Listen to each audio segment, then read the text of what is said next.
in its prime, Pierre's was able to offer essentially five different rooms that people could party in on a given weekend, Friday, Saturday, Sunday night. Live bands on the main stage. We used to have every weekend, one room you could go in, you could dance to techno, top 40, alternative, remixes, things like that. Another room you can go into, listen to more urban R&B, hip hop, dance music.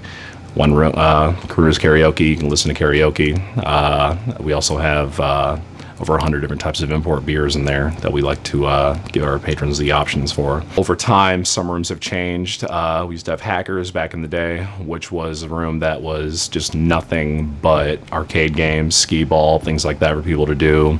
Later on, it was morphed into a sports bar with a bunch of projection, giant big screens around the room to see any sporting event you wanted. Currently, Pierre's really only offers 3 different rooms. 2 of the rooms were shut down due to a fire that we had back in March of 2013 that caused some irreversible damage to our facility, as well as our ability to cater to everybody with those rooms. I think a big part of it also why we don't have those 2 rooms open is honestly this business has been not as great as it used to be, so to speak. So, and the cost of operating rooms like that, it's still high. I mean, it was back then, but we had the income to make up for it. But these days, you know, a lot of places are lucky to have the customers that they have, and unfortunately the problem is that, I mean, if you want to give people a lot to do, that's fine, but it's also going to be very costly, and a lot of it having to do with the cost of having certain rooms open between DJ, lights, electricity, staff, things like that.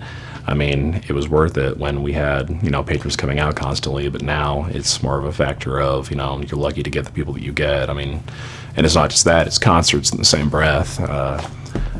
We used to be able to have sellouts constantly, almost every other week back in the day, and now it's not even really plausible to do that just because people are just not as able or eager to be spending their money on things like shows, concerts, alcohol while you're at those shows, just because times are tough, essentially.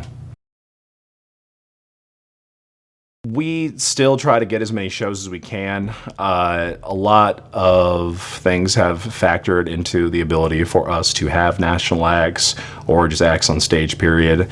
I'd say casinos are a big thing. I'd say over the last 5 to 10 years. Back in the day, a lot of bands, I mean, that was how you started. You had to play a lot of gigs at smaller places and, you know, hope that you'd be able to work your way up to the bigger ones.